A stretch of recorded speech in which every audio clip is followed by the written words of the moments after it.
Olá, muito bem-vindos ao nosso Terê TV Canal 11. Esse é o seu Quero Mais Saúde. Viver é bom, viver com saúde é melhor ainda.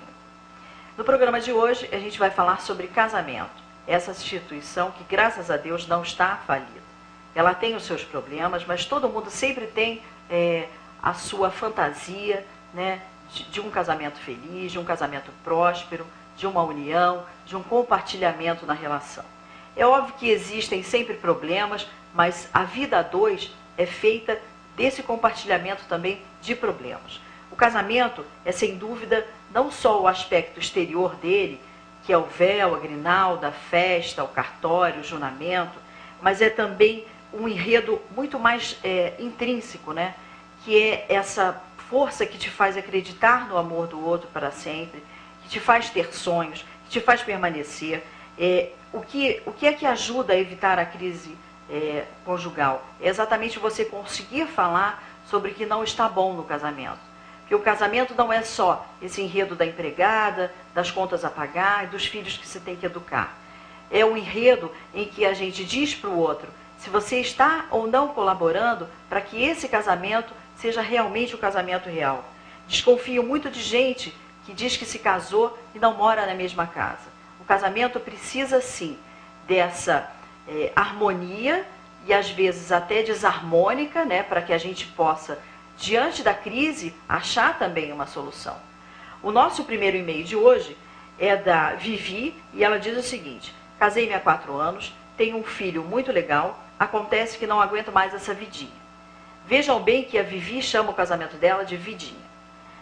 Passo o dia inteiro fazendo o serviço de casa. E à noite vejo novela enquanto meu marido não chega. O pior é que ele chega sempre muito tarde e embriagado. Eu queria sair, ir ao cinema, dançar um pouco, mas o meu marido diz que lugar de mulher é em casa. Tenho muita vontade de me separar dele para sentir de novo aquelas coisas gostosas que a gente sente quando ama alguém. Ao mesmo tempo, tenho medo de enfrentar a vida sozinha. Será que você poderia me ajudar a pensar? Bem, vamos pensar juntos, então, do que a Vivi chama de casamento. Ela primeiro intitula essa vida a dois como vidinha. E quem é que tem feito essa vidinha para ela? Ela tem colaborado também para chamar esse casamento de vidinha, porque ela não faz uma outra coisa que lhe dê prazer além de estar dentro do casamento. Porque arrumar a casa todos os dias é extremamente desgastante, até porque é um tal de arruma, desarruma, né? Cuidar de filho é muito gostoso, mas também cansa muito. Nós que somos mães e também educadoras sabemos disso. E ela diz aqui que o único personagem legal dessa relação e desse casamento é o filho dela. E ela chama o filho de muito legal. Quando ela diz que pretende se casar para encontrar de novo o amor, ela está querendo nos dizer que não ama mais esse marido, mas que também não sabe como sair do casamento e não sabe como estar sozinha.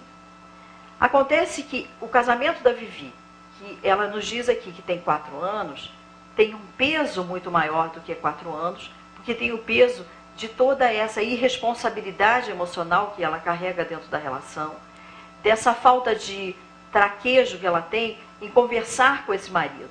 Por que esse marido também chega tão tarde embriagado? Será que ele também não está tão insatisfeito quanto ela? De repente ela tem a novela para ver, ela tem as fantasias de uma novela, e o que esse marido embriagado tem? Ele tem somente essa fuga, né, de estar no bar com os amigos, como se fosse ainda um homem solteiro. Só que ele não é um homem solteiro. Estar casado é muito mais do que uma pequena crise. Logo de saída, cada pessoa é diferente da outra. Você se casa com um homem esperando que ele não mude, e o homem casa com a mulher esperando que ela mude. Exemplo: o cara já estava acostumado sempre a beber, jogar futebol, sair com os amigos toda quarta-feira. E a mulher, quando se casa com ele, acha que ele vai deixar de fazer essas coisas que lhe estavam dando prazer. Acontece que existe no ser humano uma parte bastante egoísta de dizer: eu não vou deixar de fazer o que me causa prazer. E fica com a mulher esse papel de desprazer o tempo todo. Ela educa o filho, o pai deseduca. Ela chama atenção, o pai acha que ela está sendo bastante severa. A vida dela fica somente em torno dessa criança e dessa casa. Só que um casamento, ele não é só o que se faz dentro de uma casa. ele tem outras fantasias, ele tem uma melodia afetiva, ele tem a música que se conheceu, as coisas que se trocam, os sonhos que já tiveram, as viagens que prometeram fazer juntos. É dessa forma, também entram as fantasias psicoafetivas. É decisivo que seja tudo muito mútuo e recíproco. Por que será que a Vivi não consegue falar com esse marido, né? Para ser casado é preciso ser generoso. Os egoístas envenenam a relação e acabam com ela. É o que está acontecendo com o João aqui, o marido da Vivi. Que cada um aceite o outro conforme o outro é, porque senão existem poucas esperanças para que essa relação permaneça. A intimidade que existe entre um casal deve ser cerimoniosa, o que implica que cada um trate o outro com um grau de homenagem. É como se recebesse uma visita super importante. É muito bom quando você prepara um jantar bom para o seu marido e que ele esteja ali com você, né, participando desse momento que vocês têm juntos, que é o fim do dia dele e o seu final de dia. E que você tenha disposição afetiva para saber como é que foi o dia dele. Por que será que o João não está retornando para casa? Será que ele não está sentindo falta de alguém que o escute? Será mesmo que o João não tem nada para contar, a não ser num bar falando somente sobre futebol e revistas, né? O que põe tudo por água abaixo são os sentimentos de que eu posso ficar de pijamas e de rolinhos na cabeça, de que eu posso passar um creme verde, ficar parecendo Hulk e achar que isso não vai alterar minha relação. E que eu posso aumentar 20, 30 quilos e que isso não vai alterar minha relação. Que eu posso, de repente, deixar de ser uma mulher amável ou uma mulher de bom humor com a vida, de esperança, para ser uma mulher recalcada, sempre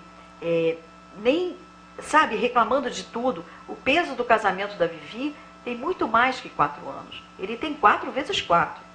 O peso dela, na verdade, é de estar sempre separada desse casamento. E o inútil desse casamento dela é sentir-se sozinha, mesmo estando casada. Responder, se você sabe oficializar, se realmente quer estar separada, ou você pode arregaçar as mangas e tentar estar novamente casada com esse seu marido, o que você pode fazer também para reconquistá-lo? Porque você, na verdade, só está olhando para o que ele está fazendo de ruim ou para o que ele não está fazendo. Você não me diz aqui nenhum movimento que você esteja fazendo positivamente para que essa relação seja modificada. Sem muita troca de ideias, não há exatamente como a gente dizer o que é um desejo real, o que é uma fantasia e o que é uma paixão. Então não há uma união possível se essa paixão e essa fantasia não estão juntas e tendo arrecadado coisas para esse personagem chamado marido. Mas uma coisa, não pense que casamento é creche para criança ou asilo para idoso. Porque o casamento não é para amparar quem está desamparado. Você tem que se amparar para conseguir estar casado. Uma pessoa que não saiba enfrentar a vida não pode se casar. Pois, psiquicamente, ainda não abandonou as suas fraldas, não está se sentindo livre e nem maduro o suficiente para trocar de creche ou de asilo, e que dificilmente dará certo. Logo, a primeira providência que pode tomar é tratar de crescer. E crescer muito, Vivi. Você precisa crescer bastante. Um grande beijo para você. Muito obrigada por ter mandado o seu e-mail. Bem, antes de ler o próximo e-mail, gostaria de dar um recado aqui sobre como você pode fazer para mandar um e-mail. Você manda para r61@hotmail.com. A gente aqui sempre muda um pouco o teor da história e, com certeza, a gente coloca outros nomes aqui para que você não precisa ficar com medo. Pode mandar aqui que a gente bota outros nomes, bota até apelidos para que a gente possa identificar a sua história. Uma outra aqui pede socorro. Vamos botar o nomezinho dela de Gigi. Socorro, não estou aguentando mais. Há 3 anos, toda a minha atividade é voltada para as chamadas prendas do lar. Vive um casamento em crise, uma enorme solidão e um sentimento de desvalorização muito forte. Distante da família e dos amigos, não tenho nenhum lazer, não tenho distração. E a minha única filha é minha única alegria. Virei a maior fofoqueira do bairro onde eu moro. não é que eu viva para falar da vida do outro. Estou sempre julgando as pessoas, estou sempre olhando para a vida do outro e não olho para a minha vida. Não sou moralista, mas comento da maneira como as pessoas criam seus filhos e como tratam os maridos. Depois fico nessa terrível depressão e com vergonha de me olhar no espelho. Um vazio, uma mediocridade, eu concordo. Então, o que a gente pode fazer? Dizer que se você está batalhando por um emprego, para ocupar-se e sair desse espaço vazio. Será muito difícil. Olhe bem no espelho e comece a perceber. Quem é essa fofoqueira? Por que você briga tanto? Só existe uma instituição universal da qual ninguém escapa. Essa é a fofoca. E, geralmente, a pessoa que é fofoqueira, ela tem poucas coisas vivenciando na sua vida, por isso ela está tão preocupada com a vida alheia. Quando ela diz que ela entra em depressão, é porque quando ela deixa de elaborar a vida do outro, ela tem que olhar para a própria vida. Ela começa citando aqui, infelizmente, estou casada há 3 anos, não tenho alegria.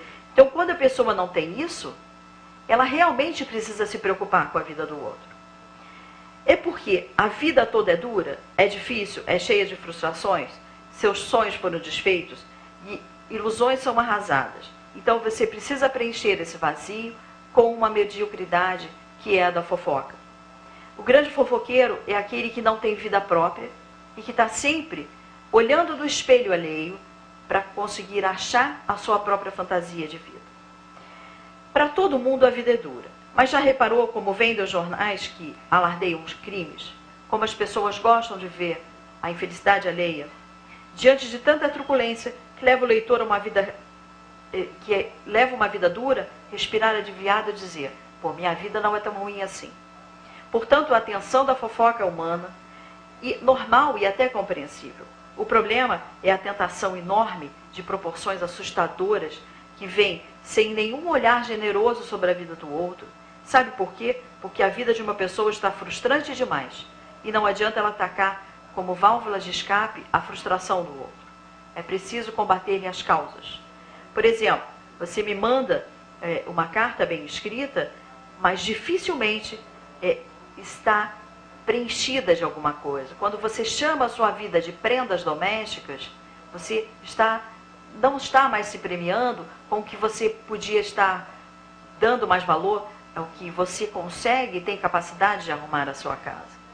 Abaixa todas as possibilidades, como é inteligente no fundo e sabe que apenas um truque ficaria até com vergonha de continuar a utilizar ou até mesmo o truque baixo de dizer que é uma pessoa sem talento. Eu acho que você deve repensar a sua vida, olhar mais para a sua vida e fazer história da sua vida e não pretender fazer história da vida alheia. A gente vai para um breve intervalo e a gente volta já já com a nossa sessão de terapia aqui na TDTV Canal 11, no nosso Quero Mais Saúde. Até já.